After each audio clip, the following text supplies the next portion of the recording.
Operation सिंदूर पर 8 मई की शाम 5 बजे जब भारतीय सेना की ओर से प्रेस कॉन्फ्रेंस किया गया और ऑपरेशन सिंदूर से जुड़े जानकारियों को साझा किया गया तो वो जानकारी पूरे भारत के बच्चे बच्चे तक और हर किसी तक पहुंचा। इसका कारण है भारतीय सेना की ओर से दिखाई गई सूझबूझ और भारतीय एकता के प्रतीक और नारी शक्ति का उदाहरण। भारतीय एकता के प्रतीक के रूप में कर्नल सोफिया कुरैशी और विंग कमांडर व्योमिका सिंह, जो नारी शक्ति के प्रतीक के रूप में भी अपना योगदान दिया और पूरे देश को और दुनिया को बताया कि भारत ने कैसे ऑपरेशन सिंदूर चलाकर आतंकियों का खात्मा किया।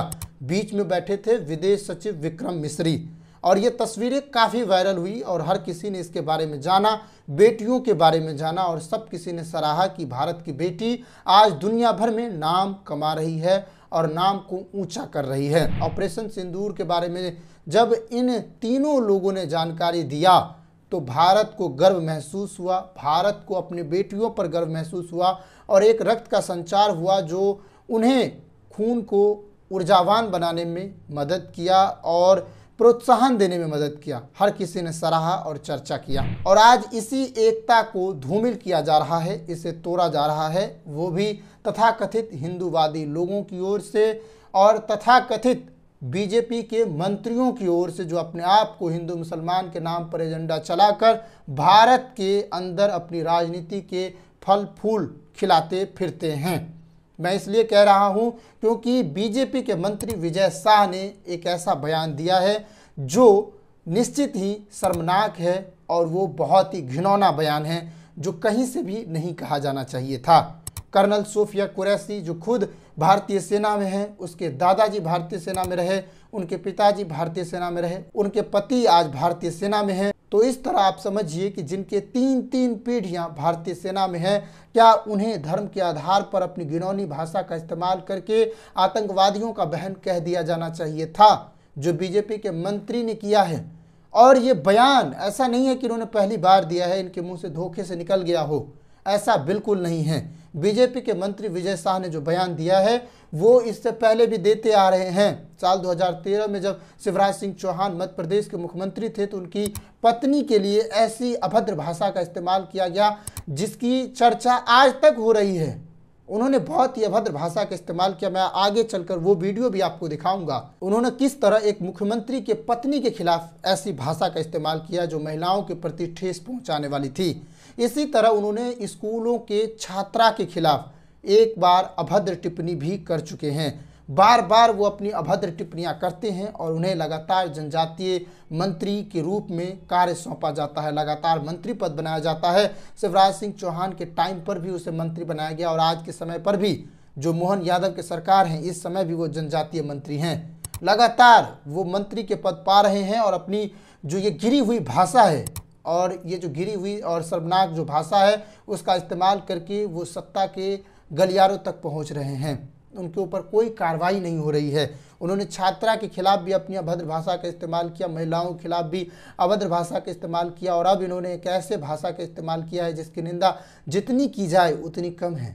आप पहले वह बयान देखिए जिसमें विजय शाह कर्नल सोफिया कुरैशी के खिलाफ कितनी अपमानजनक शब्दों का इस्तेमाल कर रहे हैं। एक भारतीय सेना, नारी शक्ति और भारतीय एकता के प्रतीक, मजबूती के प्रतीक और इस देश की मान और मर्यादा कर्नल सोफिया कुरैशी के खिलाफ इस तरह की भाषा का इस्तेमाल करना और इस पर किसी तरह की कार्रवाई अभी तक न होना बहुत ही शर्मनाक है। पहले आप इनका पूरा बयान देखिए, फिर हम आगे बात करते हैं। जैसे हमारे मोदी जी समाज के लिए जी रहे, समाज के लिए जान लगा रहे और जिन्होंने हमारी बेटियों के सिंदूर उजाड़े थे वही कटे पिटे लोगों को हमने उन्हीं की बहन भेज करके उनकी ऐसी की तैसी करवाई। एक बार मोदी जी के लिए जोरदार ताली बजाएं। उन्होंने कपड़े उतार उतार के हमारे हिंदुओं को मारा और मोदी जी ने उनकी बहन को उनकी ऐसी की तैसी करने हमारे जहाज से उनके घर आए। अब मोदी जी कपड़े तो उतार नहीं सकते थे, इसलिए उनके समाज की बहन को भेजा कि तुमने हमारी बहनों को अगर विधवा किया है तो तुम्हारे समाज की बहन आके तुम्हें नंगा करके छोड़ेगी। देश का सम्मान, मान सम्मान और हमारी बहनों का सुहाग का बदला तुम्हारी जाति की समाज की बहनों को पाकिस्तान भेज करके अगर कोई ले सकता है, और उन्होंने कहा था घर में घुस के मारूंगा, घर में घुस। कर्नल सोफिया कुरैशी को इंगित करके मध्य प्रदेश में भाजपा के मंत्री ने जिस तरह से बयान दिया है वो पूरे देश को शर्मसार कर दिया है। आज इसके बयान को लेकर ट्रोल झेलना पड़ रहा है और ये बात पूरी दुनिया तक फैल रही है कि किस तरह एक मंत्री के द्वारा अभद्र शब्दों का इस्तेमाल किया जा रहा है। लोग पूछ रहे हैं क्या ये वफादारी के सबूत मांगेंगे, जिनके 3-3 पीढ़ी सेना में बिता चुके हैं और लगातार देश की सेवा कर रहे हैं, और एक तरफ ये गाली देकर अभद्र भाषाओं का इस्तेमाल करके भारतीय राजनीति में अपना परचम लहरा रहे हैं और कोई अपने खून पसीना बहाकर देश की सेवा कर रहे हैं। क्या आप उससे वफादारी का सबूत मांगिएगा? ये बात बहुत ही आश्चर्यजनक है कि एक ऐसा मंत्री, एक ऐसा नेता जो लगातार ऐसी भाषाओं का इस्तेमाल करता है, फिर भी उन्हें लगातार मंत्री पद दिए जा रहा है। 2003 से उसे मंत्री पद मिल रहा है बीजेपी की ओर से, अभी तक वो मंत्री है। उन्होंने बयान दिया, उनके ऊपर चर्चा हुई, लोगों ने शर्मिंदगी जाहिर की, लोगों को बुरा लगा, लेकिन अभी तक बीजेपी ने इसकी अपनी राष्ट्रीय स्तर से ना ही निंदा की और ना ही इसका निष्कासन किया। होना तो ये चाहिए था कि इन्हें तुरंत मंत्री पद से इस्तीफा दिलवाना चाहिए था और कहना चाहिए था कि तुम मंत्री के काबिल नहीं हो, इन्हें मंत्री का पद छुड़वाना चाहिए था। हुआ ये कि अभी तक वो मंत्री के पद पर बने हैं और इस पर कोई भी कार्रवाई नहीं हो रही है। जब आप इनके बयानों को देखिएगा, जब आप इनके कारनामों को देखिएगा तो आपको पता चलेगा कि ये आदमी कितना भद्दा है। कर्नल सोफिया कुरैशी को इंगित करके इस तरह का बयान दिया गया। भारत में आज की बेटियां कितनी सुरक्षित है?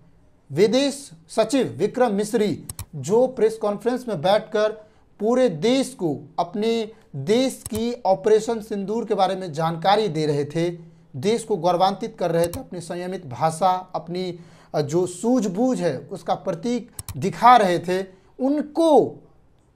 उनको अपने बेटी के खिलाफ अभद्र भाषाओं का सामना करना पड़ा है। उन्हें ट्रोल किया गया, उन्हें शर्मिंदा किया गया। जब एक विदेश सचिव के ऊपर इस तरह की ट्रोलिंग की जाती है, जब एक कर्नल के ऊपर इस तरह की अमर्यादित भाषाओं का इस्तेमाल किया जाता है, तो आप सोचते हैं कि आपका देश एकता के सूत्र में बंधे हुए हैं। आप इस बात को समझिए कि बीजेपी की ओर से जो उनके मंत्री हैं और हिंदूवादी संगठन के समर्थक हैं, ये लोग जिस तरह की रवैया अपना रहे हैं आज के समय पर, वो देश को तोड़ने वाली हैं। देश को आज तोड़ने का काम किया जा रहा है। पूरे देश ने भारतीय एकता का मिसाल देकर पाकिस्तान को मुंहतोड़ जवाब दिया, लेकिन आज इस तरह का बयान देना एक नेता के द्वारा, एक मंत्री के द्वारा देश की एकता को कमज़ोर करता है और निश्चित ही शर्मिंदगी पैदा करता है। अभी तक इनके ऊपर कोई कार्रवाई नहीं हुई, कोई एफआईआर नहीं हुई। उनका एक पुराना वीडियो देखिए जो साल 2013 का है, जिस समय शिवराज सिंह चौहान मुख्यमंत्री हुआ करते थे। उस समय उसकी पत्नी के लिए किस तरह के भाषाओं का इस्तेमाल किया गया। एक दिन भाभी जी को लेके हमारे मैडम सीएम को, मैंने कहा भाभी जी चलो अपन आते हैं। बोले कहाँ ले जा रहा? अरे मैंने कहा कभी कभी हमारे साथ भी चला करो, भाई साहब के साथ तो रोज जाते हो, कभी देवरों के साथ भी चलो। भाभी क्या बोलती? बोले बस्ता। मैंने कहा तुम्हारा बाबा भैया? बोले मैं हूं ना, तू तो लिख। निर्मला भूरिया नहीं है, दो निर्मला भूरिया। तो तब मुझे फिर भी इन्हें मंत्री का पद मिलता रहा और इन्हें माफ़ करता दिया जा रहा। इनके ऊपर कभी भी कार्रवाई नहीं की गई और अब ऐसी स्थिति आ गई है कि ये अब उच्च से उच्च अधिकारियों के खिलाफ भी अपने नफरती मुंह से इन एजेंडों का इस्तेमाल करते हैं और लगातार उसको प्रोत्साहन भी करते हैं। हर किसी के ऊपर इस तरह की बातों का इस्तेमाल किया जा रहा है। आप समझिए कि इसका असर कितना ज़्यादा है। तत्काल भारतीय राष्ट्रीय कांग्रेस की ओर से इसका पुरजोर विरोध किया गया। यहाँ तक कि मल्लिकार्जुन खड़गे ने भी इसका विरोध किया, इस पर आपत्ति जाहिर की। इसके साथ ही बीजेपी के मंत्रियों के खिलाफ कांग्रेस ने अपने मोर्चे खोले और उन्होंने तिरंगा झंडा लहराया। विजय शाह के घर पर उन्होंने कालिक पोते धरना प्रदर्शन दिए और इस तरह इसका विरोध भी किया। तो आप समझिए कि विजय शाह के ऊपर कार्रवाई जरूरी है। अगर इस पर कार्रवाई नहीं होगी तो इस तरह के नफरती भाषाओं का इस्तेमाल करने वाले लोगों के ऊपर अगर कार्रवाई नहीं हुई तो ऐसे लोग और पैदा होंगे और अपनी भाषाओं का इस्तेमाल करेंगे। इनके मंसूबे को छूट मिलेगी और ऐसे ही ये जहर उगलते रहेंगे। अगर इनके ऊपर कार्रवाई हुई होती तो आज ये इतने अमर्यादित भाषाओं का इस्तेमाल नहीं करते। और लोगों को भी इस बात को सोचना चाहिए कि आप किसे वोट दे रहे हैं। ये व्यक्ति इस काबिल है भी नहीं, ये भी देखा जाना चाहिए। नमस्कार, आप देखते रहिए स्टार इंडिया और अपनी कमेंट बॉक्स में अपनी राय ज़रूर लिखिएगा और बताइएगा कि आप क्या सोचते हैं। नमस्कार, जय हिंद।